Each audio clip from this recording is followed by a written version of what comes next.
Good evening, praise Lord. Welcome to this video. 21 yearsல இந்த ஊருக்கு வந்த நான் கவர்மெண்ட் சர்வீஸில் போராடி வாங்கி வெற்றியாக 60 வயது வரை நான் கவர்மெண்ட் சர்வீஸில் இருந்து 25 வருடம் பிளெமிஷ்லெஸ் சர்வீஸ்ன்னு சொல்லிட்டு சர்டிஃபிகேட்லாம் வாங்கி வெற்றியாக ரிட்டையர்மெண்ட் பார்க்கறதுக்கு கர்த்தர் எனக்கு கிருபை கொடுத்துருக்கிறார். அப்படின்னா அது எங்களுடைய போதகர் சொல்லி கொடுத்த வசனத்தினால்தான். அது என்னென்னா எபிரேயர் 9:8 அதனாலே முதலாம் கூடாரம் நிற்கும் அளவும் பரிசுத்த ஸ்தலத்திற்கு போகிற மார்க்கம் இன்னும் வெளிப்படவில்லை என்று பரிசுத்த ஆவியானவர் தெரியப்படுத்தி இருக்கிறார் அப்படின்ற வசனம்தான் அது. இது நிறைய பேருக்கு புரியாத ரகசியம் அப்படி சொல்லிட்டு எங்கள் பாஸ்டரே சொல்லுவார். நிறைய பேரால் நியாயப்பிரமாணத்துக்கு மறிக்க முடியாதான். பவுல் சொல்கிற பாருங்க,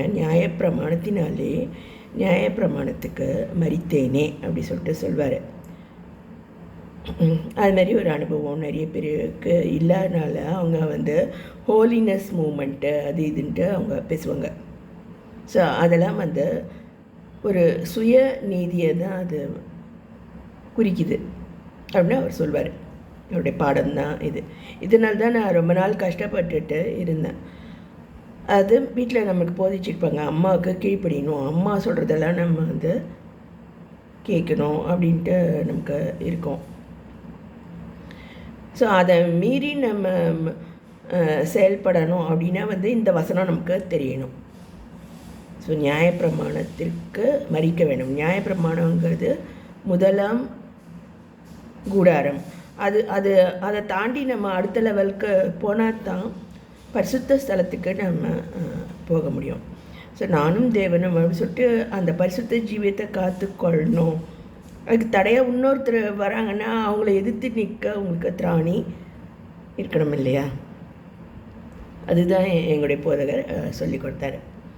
ஸோ அம்மா சொல்கிறாங்கன்றதுனால நான் ஒரு பாவத்தை கத்திரிக்க விரோதமாக நம்ம செய்யக்கூடாதுங்கிறது தான் அந்த பாட். ஸோ இது லெவல் 2ன்னு வைக்கலாம். ஸோ உதாரணத்துக்கு பார்த்திங்கன்னா எங்கள் இசி டிபார்ட்மெண்ட்டில் நிறைய லேடிஸ் இருப்பாங்க, ஒரு சில ஜென்ட்ஸ் ஸ்டாஃபு இருப்பாங்க. ஸோ நம்ம எல்லாருக்கூடையும் சந்தோஷமாக பேசணுன்னா நம்ம அவங்க சொல்கிறதுல ஏதாவது நம்மளை ஹர்ட்டிங்காக இருந்தால் கூட நம்ம தேவனுடைய பிள்ளையாக நம்ம அதை மன்னித்து நம்ம பேச முடியுது அப்படின்னா அது இந்த வசனத்தினுடைய எஃபெக்ட் தான் நான் சொல்வேன். உதாரணமாக ஒரு சார் சொல்லிட்டு இருந்தார், நான் ரிட்டையர்மெண்ட் ஆன பிறகு எனக்கு சில சலுகைகள்லாம் கொடுக்கல, பெர்மிஷன் லீவு நிறையெல்லாம் கொடுக்க மாட்டாங்க.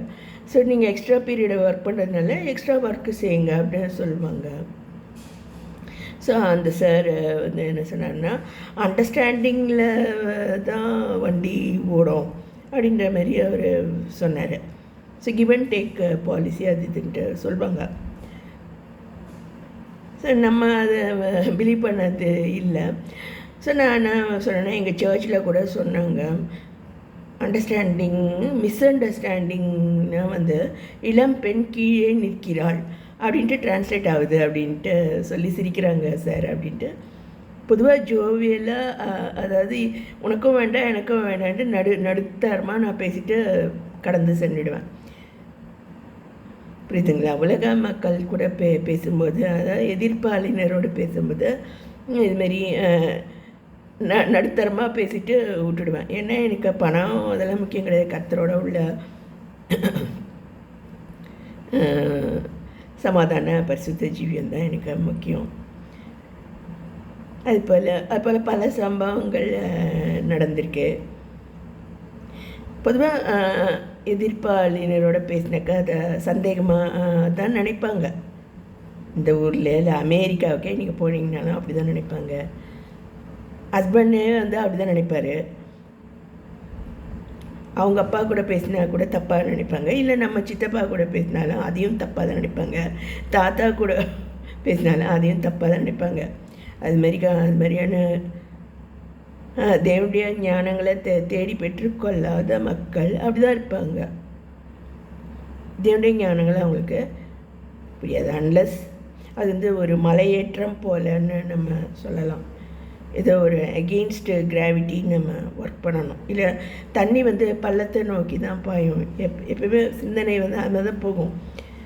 ஒருத்தர் மேலே ஏறி போனால் தான் வேறு லெவலுக்கு போக முடியும். So against natural forces, gravity, அதுமாரி நம்ம ஒர்க் பண்ண வேண்டியது இருக்கும். அதுதான் வந்து இந்த முதலாம் கூடாரம் நியாயப்பிரமாணத்துக்கு மரித்த ஒரு நிலைமை. அது ஒரு சந்தோஷமான ஒரு வாழ்க்கை தான். எல்லாரையும் நேசிக்க முடியும், சத்ருவையும் நேசிக்க முடியும். அந்த மாதிரி ஒரு இதில் யாராவது நம்மளை ஹர்ட்டிங்காக பேசிட்டா கூட நம்ம நடுத்தரமாக நம்ம அதை பேசுறதுக்குரிய ஞானத்தை கர்த்தர் நமக்கு தரார். அதுதான் வந்து நான் பெற்றுக்கொண்ட வாக்கு வரங்கள்.